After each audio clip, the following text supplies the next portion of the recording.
네, 본격적인 공시메이트 진행에 앞서서 노란톡 오픈 채팅방 입장 방법 소개해드리도록 하겠습니다. 노란톡 오픈 채팅방에 변영인의 기업공시연구소라고 검색하신 후에 입장하시면 되는데요. 제 옆에 계신 변영인 대표님께서 친절하고 빠르게 답변 도와드리도록 하겠습니다. 그럼 오늘의 첫 번째 기업 살펴보겠습니다. 오늘의 첫 번째 기업은 KH필룩스입니다. KH필룩스는 1984년 설립돼서 2001년 유가 증권시장에 상장했습니다. 2021년 필룩스에서 KH필룩스로 상호를 변경했는데요. 주요 사업은 소재 사업, 부품 사업, 조명 사업, 바이오 사업, 기타 사업으로 구성돼 있으며 소재 사업은 전자파 장애를 제거하는 기능으로 전자제품, 통신 장비, 컴퓨터 등에 사용되는 폐라이트 코어 등의 소재와 트랜스포머, 라인 필터 등 부품 사업 부문, LED 조명 제품, 키메라 항원 수용체, T세포 치료제, 면역 유산균 개발 등의 신약 사업, 아파트 등의 시행 사업을 영위하고 있습니다. 실적도 한번 확인해 볼게요. 2021년도 연결기준 매출액은 1,201억 원, 영업 손실 71억 원을 기록했고요. 당기순이익은 30억 원을 기록했습니다. 매출액은 전년 대비 1.2% 증가했고 영업 손실을 기록하면서 적자 전환했으며 당기순이익은 흑자 전환했습니다. 네, 이렇게 기업 정보 살펴봤고요. 대표님, 어떤 공시 확인해 볼까요? 네, 바로 어제였습니다. KH필룩스 풍문 도는 보도에 대한 해명 공시가 좀 있었는데 내용 살펴보도록 하겠습니다. 풍문 도는 보도의 내용입니다. 쌍용차 인수전에 나선 광림, KH필룩스 컨소시엄의 사전 의향서의 제출. 이 보도 매체는 연합뉴스 등인데 네네. 내용을 보도록 할게요. 본 공시는 2022년도 4월 11일 연합뉴스 등에서 이 보도한 쌍용차 인수전에 나선 광림 KH필룩스 컨소시엄의 사전 의향서 제출에 대한 해명 공시다. 위와 관련해서 회사는 기존 사업 그리고 신규 사업의 확장을 위해서 쌍용차의 인수를 추진 중인 광림 컨소시엄에 참여하기로 결정했으며 회사는 쌍용자동차 인수를 위한 사전 의향서를 제출했다라고 밝혔습니다. 공시 제출일 현재 쌍용차의 인수 여부 그리고 인수 주체에 대해서는 아직 확정된 사항이 없기 때문에 향후 구체적인 내용이 확정된 시점 또는 1개월 이내에 재공시하겠다라고 답변했습니다. 네, 이 KH필룩스가 쌍용차의 인수를 추진 중인 광림 컨소시엄에 참여하기로 결정하고 이 사전 의향서를 제출을 했습니다. 하지만 공교롭게도 KB증권이 인수 자금 조달 철회를 결정하면서 광림 컨소시엄의 쌍용차 인수에 좀 적신호가 켜진 게 아닌가 싶은데요. 어떻게 보시나요? 네, 저희가 어제 이 시간에서 사실 광림을 한번 다뤘었는데 네네. 광림의 사실상 이 인수 자금 조달의 어떤 이 의구심 자, 이 부분에 대한 저희가 좀 의문이 좀 있었지 않습니까? 그렇죠. 그렇기 때문에 지금 시장에서는 쌍용차 인수에 대한 어떤 우선 협상 대상자의 어떤 이 주체가 확정이 좀 될 것인가가 이제 화두인데 사실상 이 쌍용차의 어떤 채권단의 어떤 입장 또는 회생 법원의 입장에서는 제일 우선시해서 고려되고 있는 이 항목 중에 하나가 바로 자금 조달의 능력이죠. 그렇습니다. 인수 자금이 충분한가? 인수 의사만 갖고 있다고 될 것은 아니죠. 그렇죠. 자금 여력이 충분한가가 좀 관건이었기 때문에 사실상 이 광림이 인수 의향서를 제일 먼저 좀 제출했음에도 불구하고 많은 의구심들이 좀 있었어요. 네. 뭐 내부적인 어떤 운영 자금의 3,500억 정도를 선행해서 좀 조달을 할 수 있겠지만 진행을 할 수 있는 수준은 되겠지만 1조 원의 운영 자금을 어떻게 확보할 것인가가 좀 관건이었는데 광림 측에서 사실상 이 보도자를 통해서 이 KB증권을 통해서 뭐 4,500억 거의 뭐 5천억 원의 자금을 유치할 수 있다. 자금 조달을 했는데 이와 관련돼서 어떤 구체적인 사항은 공시를 통해서 좀 밝히겠다라고 코멘트가 좀 있었단 말이죠. 네네. 그런데 바로 어제 이 KH필룩스 이 풍문 보도 이후에 단독 보도가 또 하나 나왔는데 4,500억 원에 달하는 이 자금 조달에 대해서 KB증권 측이 철회 의사를 좀 표명했다는 네. 어떤 보도가 나왔기 때문에 아직 이게 뭐 공시를 통해서 공식적인 어떤 가부 여부는 없어요. 왜냐하면 공시 사항을 통해서 회사가 자금 조달을 어떤 공시한 것은 아니기 때문에 네. 지금 지금 진행 경과 사항에서 사실상 이 KB증권을 재무적 투자자로 유치를 한 것으로는 좀 이 발표가 되었지만 네. 최종적으로는 이 KB증권이 참여하지 않는 것으로 가닥을 잡은 어떤 흐름들 때문에 오늘 이 광림 컨소시엄 이 관련 이 주가들 모두 크게 좀 조정받고 있는 흐름입니다. 네, 이 KH그룹에 대해서 그럼 다시 한번 얘기를 해보도록 하겠습니다. 그동안 이제 좀 여러 M&A를 성사시킨 사례가 있는데요. 이 M&A만 잘하는 것이 아니라 인수 후에 또 경영을 또 얼마나 잘하는지 이게 또 관건이잖아요. 그럼 실제 이 계열사들이 실적이 좀 좋게 나오고 있는 상황인가요?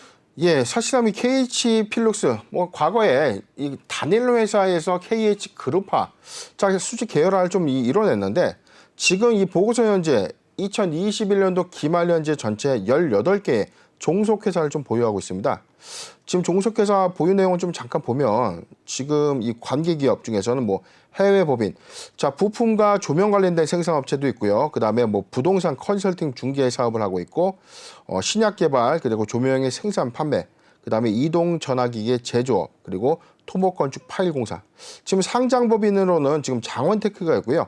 KHENT라는 이 상장 법인을 좀 보유하고 있습니다. 두 개의 상장 법인인가 지금 뭐 16개 관계 비상장 회사를 좀 보유하고 있는데 네네. 지금 여기서 이제 제네셀도 좀 보유하고 있죠. 자 그렇기 때문에 이 회사 뭐 추진하고 있는 사업이 너무 이제 문화벌식이다라는 어떤 비판도 좀 있는데, 그런데 지금 이 유가증권 시장에 상장되고 있는 이 회사의 어떤 이 외형의 어떤 확장세 관점에서는 주력 사업인 이 조명 부품 등의 소재 생산 이외에 이 제약바이오 사업 그리고 부동산 임대 및 투자 개발 사업을 좀 추진하고 있는 관점에서 지금 이 수익성이 좀 제고되는 흐름도 있지만 전체적인 어떤 연결 실적 자체는 좋지는 못했죠. 지금 실적을 보면 우리 앵커님께서 아까 말씀하신 것처럼 네. 연결 기준의 전체 매출액이 1,201억 원을 기록을 했지만 영업손실 71억을 기록했기 때문에 지금 영업수익점 어떤 관점에서는 종속회사의 어떤 실적 선방은 아직은 미비한 것이 아닌가 판단해 봅니다. 네, 일단 그럼 뭐 연결 실적은 좋지 않은 것 같은데 이 전장 사업에도 좀 주력을 하고 있는 모습이거든요. 그럼 이 쌍용차와의 시너지는 어떻게 보시나요? 네, 지금 이 회사가 지금 추진하고 있는 이 사업 부분 중에서 지금 전장 사업이라고 하는 네네. 지금 2차 전진의 전력을 좀 안정적으로 좀 공급하는 부품입니다. 이걸 인덕터라고 하는데 인덕터 관련된 제조 사업 부분을 좀 개발 추진을 좀 하고 있었고, 최근에 어떤 3종의 어떤 개발을 좀 완료해서 최종 10종을 개발 완료해서 납품을 하겠다는 어떤 계획들이 있는데, 네. 이게 사실상 LG 이노텍 향으로 3종의 부품이 좀 추가적으로 좀 들어간다.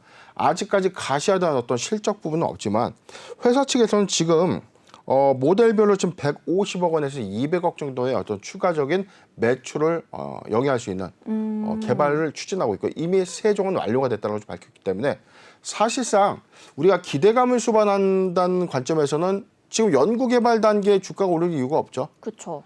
어차피 양산 이후에 적용되는, 즉 실제 판매가 되고 있고 이게 매출화돼서 실적으로 좀 인식되는 관점이기 때문에 지금 회사가 추진하고 있는 여러 가지 사업 다각화, 작년에는 또 이 강원랜드를 네. 강원랜드가 아니죠.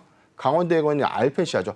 평창 동계올림픽에 열렸던 알펜시아 리조트를 또 KH 강원 개발을 설립해서 또 인수를 했습니다. 네. 그렇기 때문에 지금 사업 부분이 뭐 골프장도 갖고 있죠. 그다음에 뭐 리조트, 조명 사업, 부동산 개발 사업, 그다음에 신약 개발 사업, 너무나 광범위하기 때문에 지금 집중해서 지금 할 수 있는 어떤 사업의 시너지가 좀 있는가. 자, 이 관점이기 때문에 사실상 이 KH 필룩스의 어떤 광림 컨소시엄의 어떤 참여도 사실상 좀 의구심으로 좀 작용될 수 있는 상황이죠. 사업적인 시너지를 우리가 좀 찾아보기에는 좀 리스크한 부분이 좀 아직은 많죠. 그렇기 때문에 지금 KH 필룩스 본연의 사업의 어떤 주력해도 좀 주력을 좀 해야 되는 어떤 시점임에도 불구하고 오히려 지금 이 다각화를 좀 더 확장성을 좀 가져가는 이런 흐름들은 사실상 어떤 주가의 어떤 부담으로도 좀 작용될 수 있는 요인은 크지 않겠는가 예상해 봅니다. 네, 이런 좀 문어발식의 사업 행태는 좀 주가의 부담으로 작용하지 않을까 싶습니다. 대표님, 그럼 이제 끝으로 대응과 또 투자 전략에 대해서도 한번 말씀 부탁드릴게요. 네, 지금 사실상 오늘 9.4% 하락한 2,405원에 지금 거래가 좀 되고 있는데 지금 이 단독 보도 때문에 그래요. 사실상 KB 증권이 인수자금 조달을 좀 철회했다. 네. 이 쌍용차 인수자금을 좀 지원해 줄 것처럼 사실상 어저께 좀 보도자를 통해서 발표가 좀 됐었는데 오히려 그 철회로 인해서 오히려 인수자금 조달에 대한 어떤 불확실성이 좀 야기가 된 겁니다. 그렇기 때문에 좀 광림 컨소시엄이 전체적인 1조의 어떤 자금을 단기에 좀 조달하기에는 어렵다는 어떤 관점들이 반영되고 있는 거죠. 반대로 지금 이 KG 그룹의 네. 경우에는 오히려 좀 반사 수혜로 주가가 좀 상승 작용하는 어떤 흐름들 좀 있는데 지금 사실상 제가 누누이 좀 말씀드렸던 부분이 부실회사 회상 절차를 좀 진행하고 있는 쌍용차를 인수하는 것 자체가 단기에 호재로 좀 작용되는 것은 조금 이치에 좀 맞지 않는 것이다. 인수 이후의 정상화 과정까지 험난한 어떤 난항들 좀 예상되고 있기 때문에 지금 KH필룩스 입장에서도 지금 이 단기에 주가가 좀 상승했던 이 원인은 다름 아닌 저거예요. 쌍용차 인수에 대한 어떤 기대감이 단기에 좀 반영이 좀 됐는데 네. 사실상 제가 강조드렸던 좀 인위적인 어떤 사항들이죠.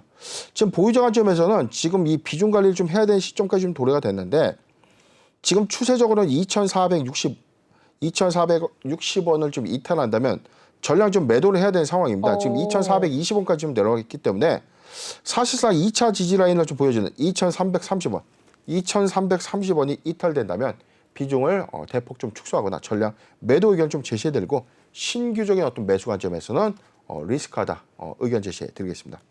네, 일단 신규 매수 관점에서는 추천하지 않으셨고요. 보유자 관점에서는 2,330원이 이탈 시에는 좀 전량 매도하는 것이 좋겠다라고 말씀 주셨습니다. 인수 이후 좀 정상화까지 살피셔야 될 것 같습니다.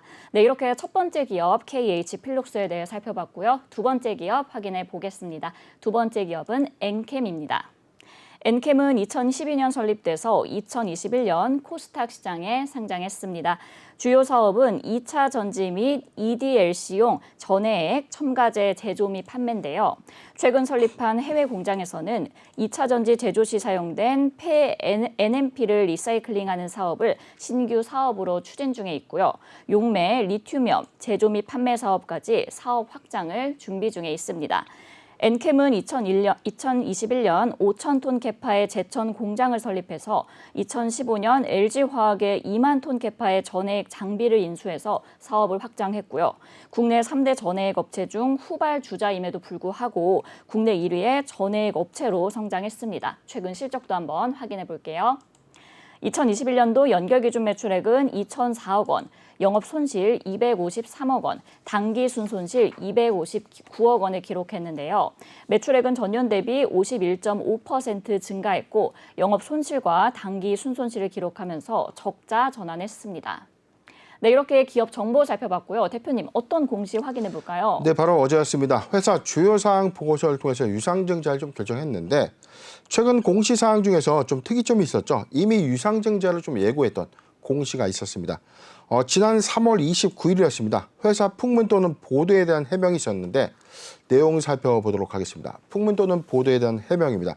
엔캠 대규모 자금 조달 논란. 한국경제에서 이제 보도가 좀 됐던 내용인데 본 공시는 2022년도 3월 29일 한국경제에서 보도한 엔캠 대규모 자금 조달 논란 내용에 대해서 해명 공시다. 자, 근데 답변이 미확정이에요. 우리가 이 조회 공시 요구에 대한 답변은 크게 세 가지로 구분이 되죠. 네. 확정, 우리 자금 조달을 합니다. 어떤 방식으로 합니다. 그럼 유상증자 결정이나 전환사채 결정이나 또는 신주 인수권부 사채의 어떤 발행 결정이나 자금을 조달한 어떤 의사결정을 공시를 통해서 하는 게 이제 확정 공시가 되겠고요. 지금 미확정은 하긴 하는데 구체적인 어떤 방법론이 확정되지 않았다. 그리고 세 번째, 사실 무근 중요 정보 없음. 우리는 그렇죠. 안 한다. 자금 조달하지 않습니다인데 지금 미확정으로 좀 답변을 했단 말이죠. 그렇기 때문에 회사는 증설을 위한 투자 재원을 마련하기 위해서 다양한 전략적인 방안을 검토 중에 있는데 현재까지는 구체적으로 결정되거나 확정된 사항은 없다. 추후 내용이 확정된 시점 또는 1개월 이내에 재공시하겠다라고 좀 발표를 하면서 대규모 자금을 조달하는 것이 기정사실화가 좀 됐기 때문에 우려감이 좀 들었던 건 맞습니다. 그런데 바로 어제 회사는 이 방식에 대해서 최종 확정 공시를 좀 했는데 내용 살펴보도록 하겠습니다. 유상증자의 결정입니다. 네네. 신주의 종류와 수. 보통주는 우리가 쉽게 지금 장에서 좀 거래되는 이 주식을 보통주라고 하죠. 기타 주식은 종류 주식이라고 해서 의결권은 없는 주식입니다. 지금 이 종류 주식, 기타 주식으로 120만, 120만 1,160만 주를 지금 발행을 하겠다는 건데 지금 내용 좀 더 보도록 하겠습니다. 전체 금액은요.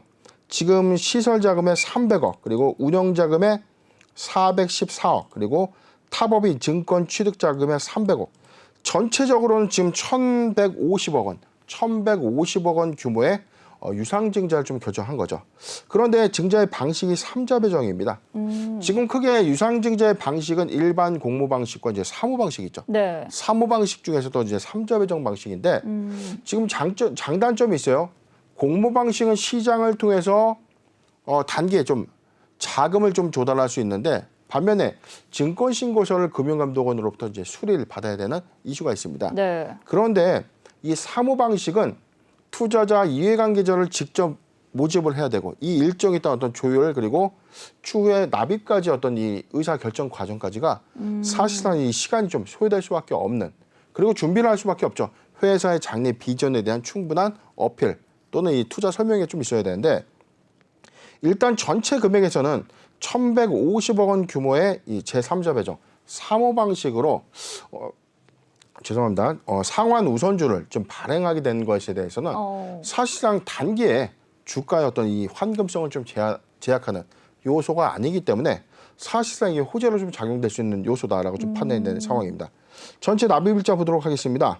회사는 상환 기간을 2024년도 10월 19일부터 2032년도 4월 18일까지 상환할 수 있다라고 좀 밝혔고요. 전환 청구 기간은 1년 후인 2023년 4월 19일부터 2032년도 4월 18일까지 보통주로 전환을 할 수 있는 요건입니다. 우선주 한 주당 한 개의 의결권을 좀 갖고 있다고 하는데 이익배당에 관해서 우선권이 있는 누적적 참가적인 우선주로서 시가 배당률을 1%를 좀 보장하겠다는 내용입니다. 지금 발행가액은 84,500원인데 네네. 기준 주가가 지금 93,800원이니까 오늘 주가가 89,700원이죠. 그렇기 때문에 84,500원 가격 조정을 거치지 않기 때문에 사실상 지금 이 가격 대비해서는 좀 낮은 금액은 아니기 때문에 만약에 좀 납입이 된다면 회사의 어떤 장래성을 투자자가 좀 판단했다라고 봐도 무방한 사항이 아닌가 싶습니다. 하단 내용을 좀 더 보도록 할게요. 자, 3자 배정 대상자의 납입자는요. 신한금융투자, NH투자증권, 주식 회사 등 자, 기관과 펀드 등이 1,150억 원의 상한 우선주의 어떤 납입을 결정한 만큼 큰 어떤 특이사항이 좀 없다면 자금은 정상적인 날짜에 납입되지 않겠는가 판단해 봅니다. 네, 이렇게 또 간략하게 공모 방식과 그리고 사모 방식에 대해서도 정리를 해주셨는데 엔캠이 제3자 배정 유상 증자를 결정했습니다. 대표님, 근데 왜 상환 전환 우선주를 발행했는지 그게 또 궁금하거든요.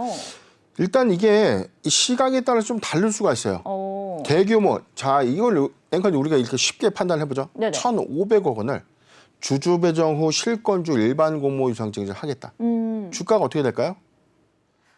단기에 좀 우려감이 좀 될 수밖에 없는 상황이죠. 예. 자, 이 자금이 시장에 상장 이후에 상장의 시점에 단기에 이 유통이 좀 된다면 주가의 어떤 부담으로 좀 작용될 수 있는 요소고 전환사채나 신주 인수권부 사채를 좀 발행한다는 것은 오히려 3년 안에 상환에 대한 어떤 의무가 있죠.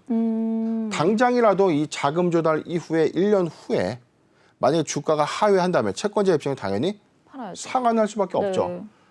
약정된 이자를 받고 상환 청구를 좀 할 수밖에 없기 때문에 주가가 오르거나 아니면 주가가 오르지 못하면 상환에 어떤 부담감이 좀 작용될 수 있는데 상환 우선주의 관점에서는 아까 저희가 봤다시피 상환 요구의 어떤 일정은 2024년도부터 2032년 거의 한 6년, 한 8년간은 행사가격이 좀 보장이 될 수 있는 어떤 장점이 있기 때문에 넉넉한 기간에 회사가 충분하게 자금을 조달할 수 있는 어떤 장점이 있다는 거죠.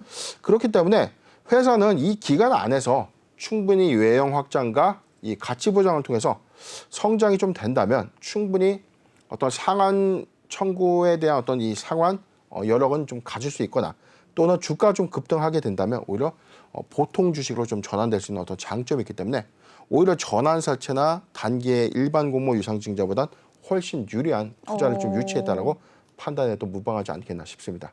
네, 일단 뭐 상환 전환 우선주가 훨씬 더 유리하다라고 말씀을 해주셨는데 대표님 제가 이 확인해 보니까 제가 또 공모주에 관심이 많았었거든요. 이게 상장한 지 반년도 안 된 기업이더라고요. 2021년 11월에 상장을 네, 그렇습니다. 했는데 이 좀 벌써 대규모 자금 조달이라는 우리 투자자분들 입장에서는 좀 걱정이 되지 않을까 싶거든요. 예, 충분히 뭐 그럴 수 있어요. 왜냐하면 자 IPO 단계, 자 신주 상장 단계에서 증권신고서에 사실상 기재를 한다면 회사가 만약에 자금이 좀 더 필요했거나 외형 확장이 좀 필요했다면 먼저 공모 자금을 그렇죠. 많이 좀 불러서 들어와도 상관이 없었는데 네.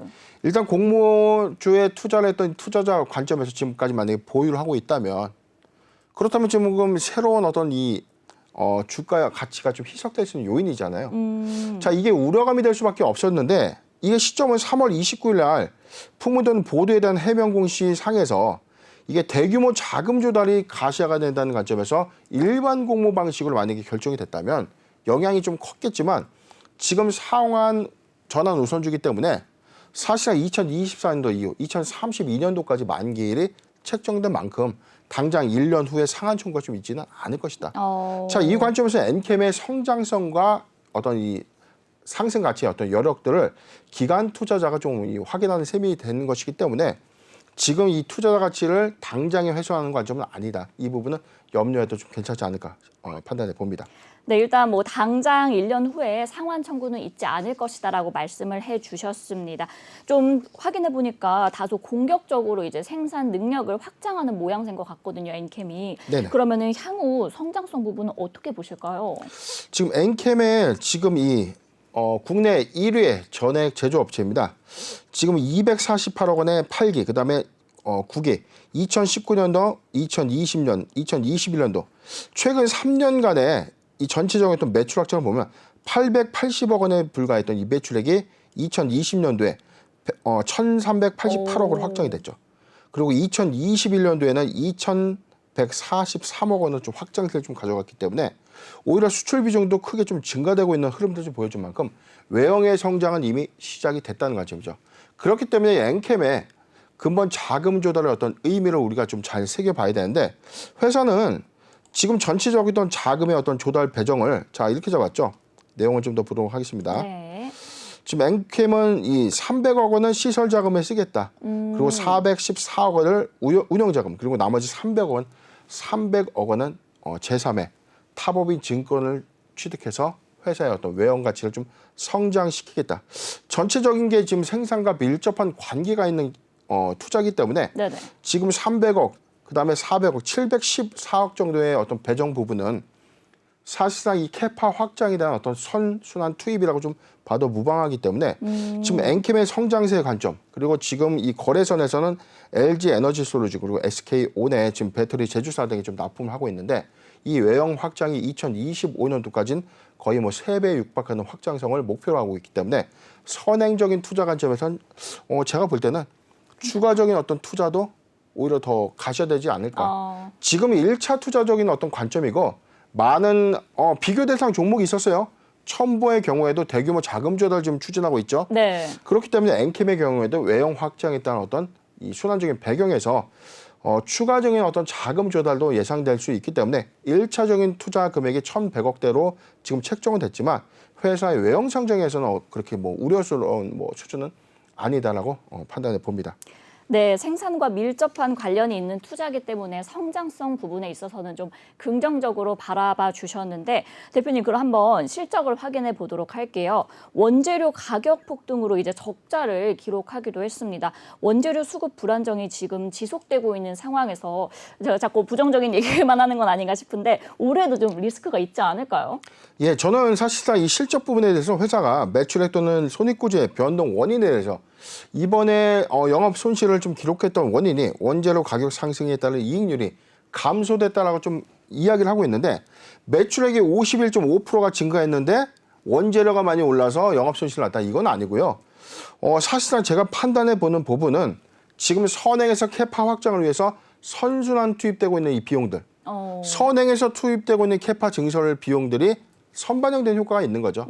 그렇기 때문에 매출액은 꾸준하게 좀 증가되고 있지만 이 회사가 이 외형을 확정하는 만큼 이 투입되는 비용들이 좀 증가될 수 있는 이 부분들이 가시화될 수밖에 없고 지금 타법인 주식 취득 이후에 시설 투자가 꾸준하게 좀 진행되는 관점에서는 오히려 지금 지속해서는 이번 1분기 실적이 사실상 저도 좀 궁금은 하지만 네네.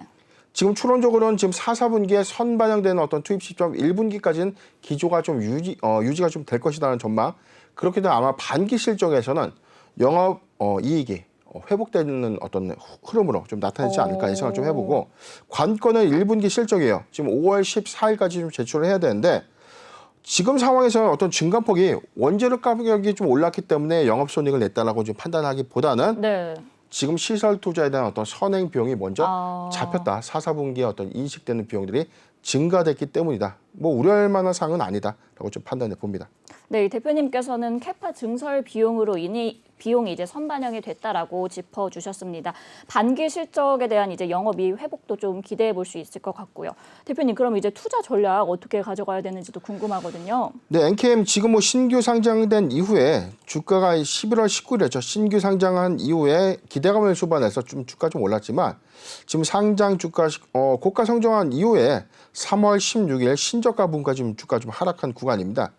대규모 자금 조달에 따른 어떤 우려감들이 반영되고는 있지만 오늘 4% 정도 좀 하락하고 있는 이유는 사실상 회사 가치 어떤 훼손, 어떤 뭐 모멘텀 관점에서 악재다. 자, 이런 것은 아니고 지금 전체적인 어떤 지수 조정에 따른 동반 조정이라고 좀 판단해도 무방하다.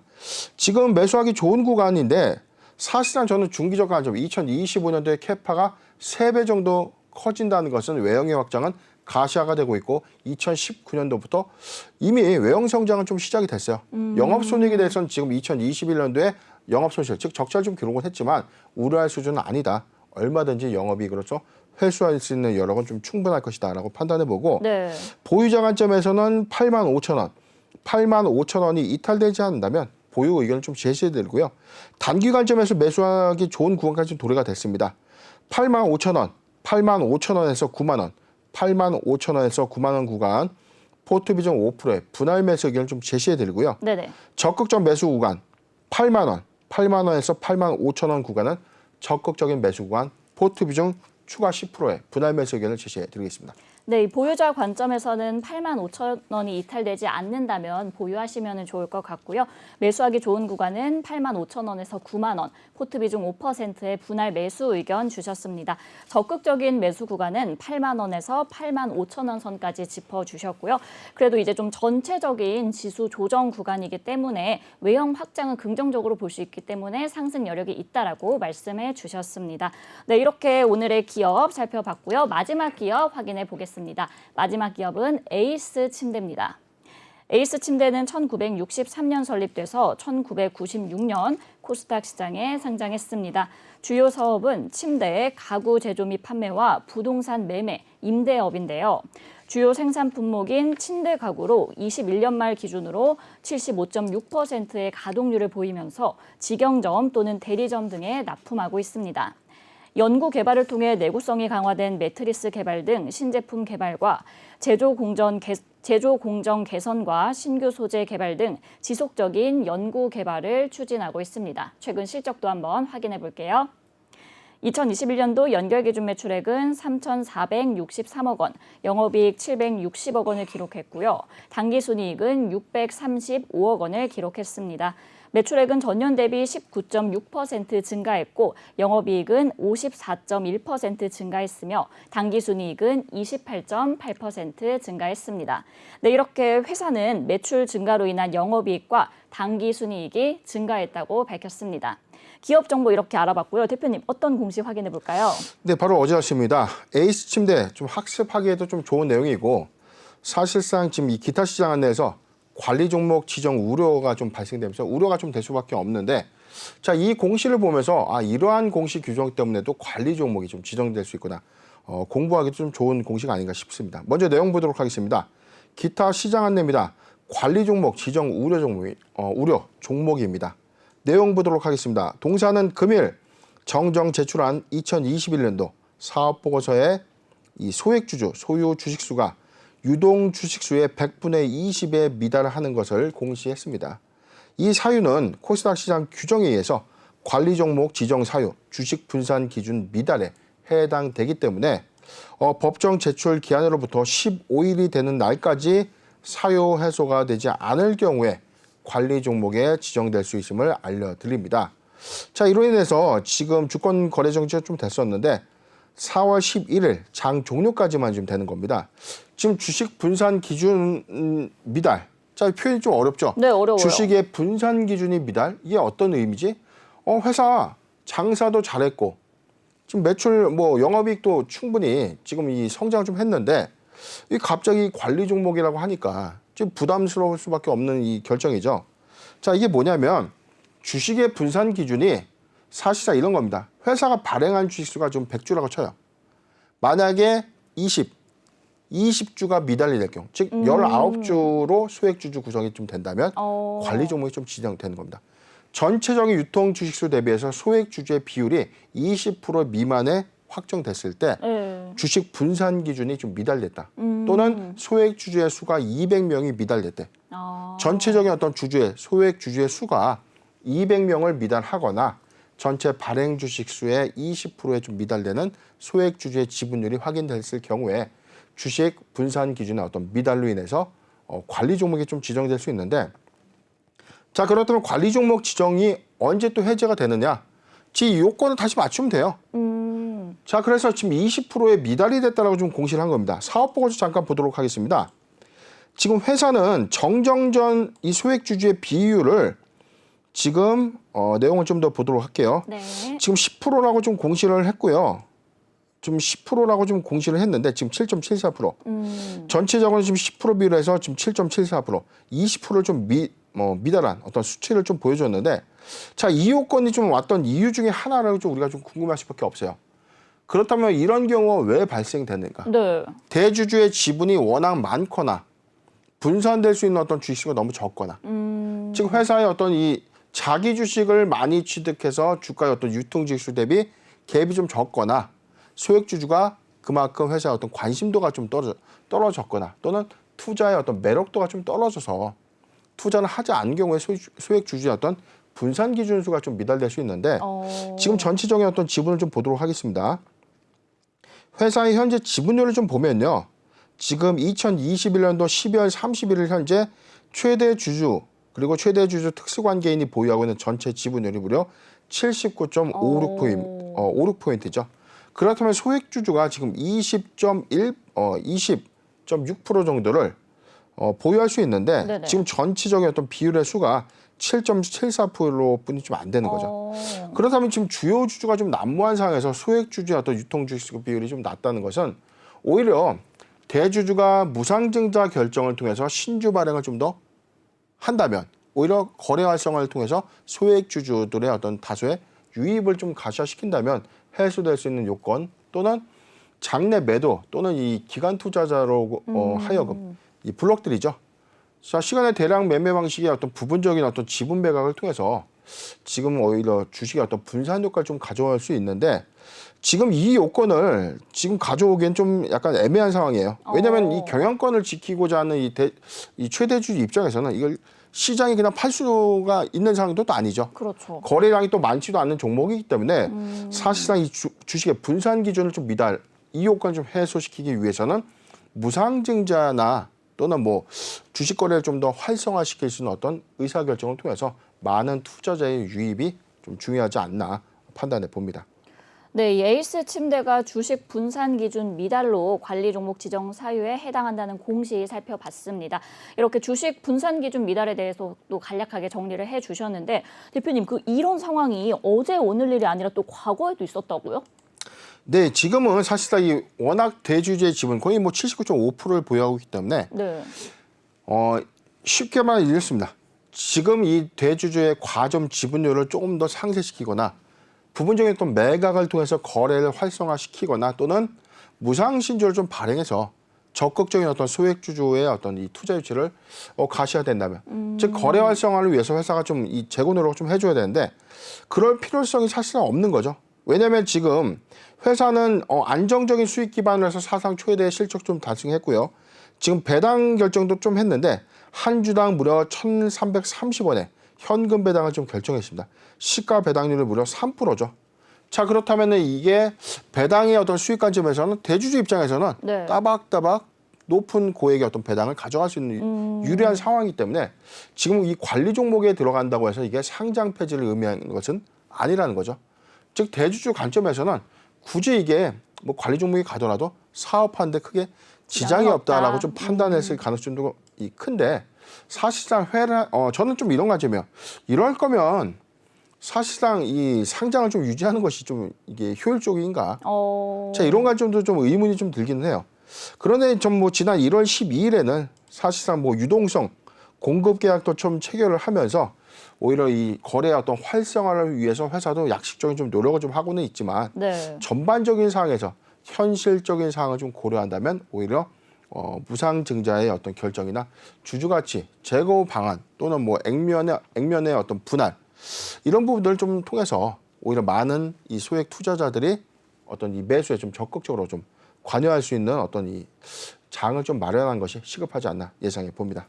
네, 이 소액 주주들을 위한 주주 가치 제고가 좀 필요해 보이는 상황인 것 같습니다.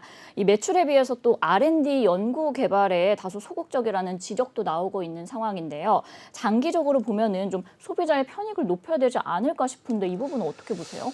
네, 지금 이 연구개발비의 어떤 이슈들이 좀 많이 있었는데 네네. 지금 전체적으로 어떤 연구개발비가 좀 감소되고 있다라는 어떤 관점보다는 지금 실질적으로 우리가 도표를 좀 봐도 2019년도, 2020년 그리고 2021년도거든요. 전체적으로 어떤 연구개발비는 크게 감소하는 요인은 좀 그렇게 없습니다.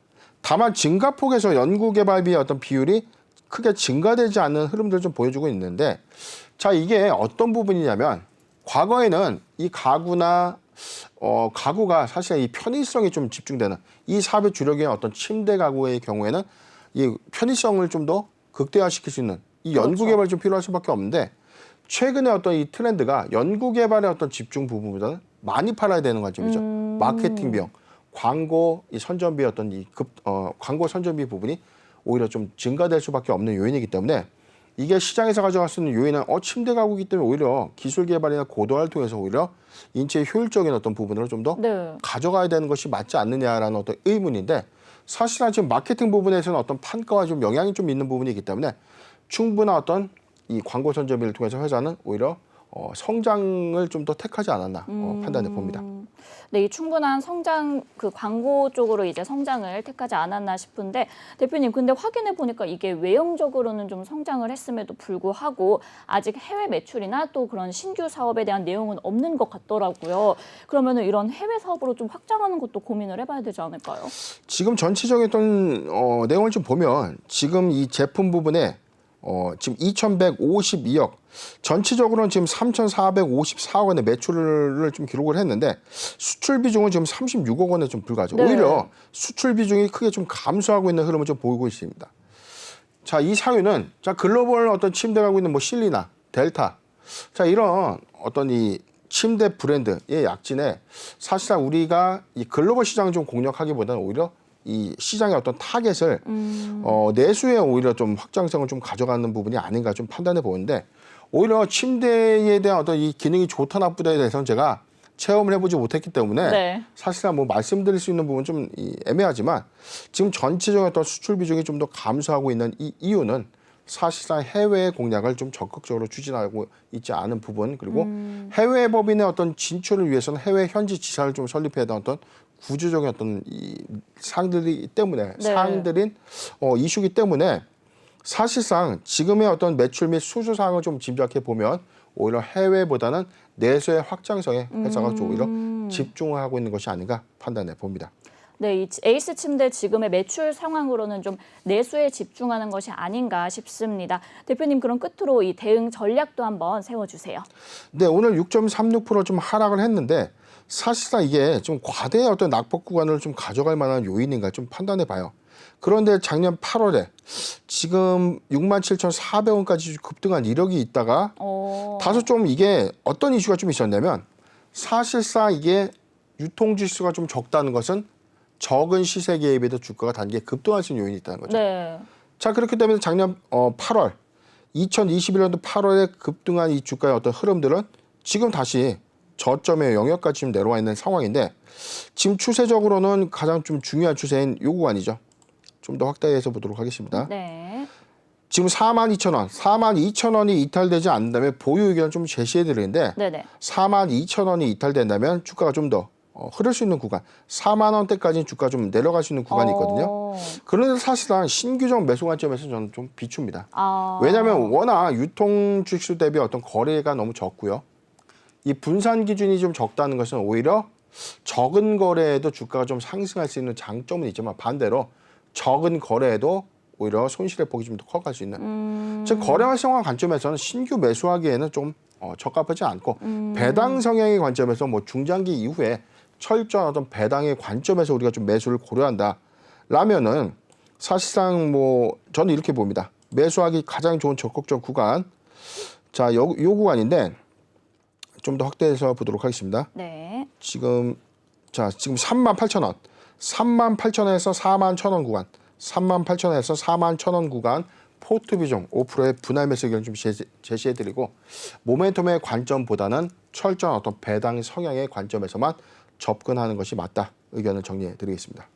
네, 에이스 침대 42,000원이 이탈되지 않는다면 보유하시면 좋을 것 같고요. 만약 이탈 시에는 이제 4만 원대까지 하락할 가능성이 있다는 점 염두해 주시면 좋을 것 같습니다. 신규 매수는 좀 비추천하지만 그래도 매수하기 좋은 구간은 38,000원에서 41,000원까지 포트 비중 5%의 분할 매수 의견 주셨고요. 아무래도 유통 주식수가 좀 적기 때문에 위험할 수 있다는 점 알고 계시면 좋을 것 같습니다.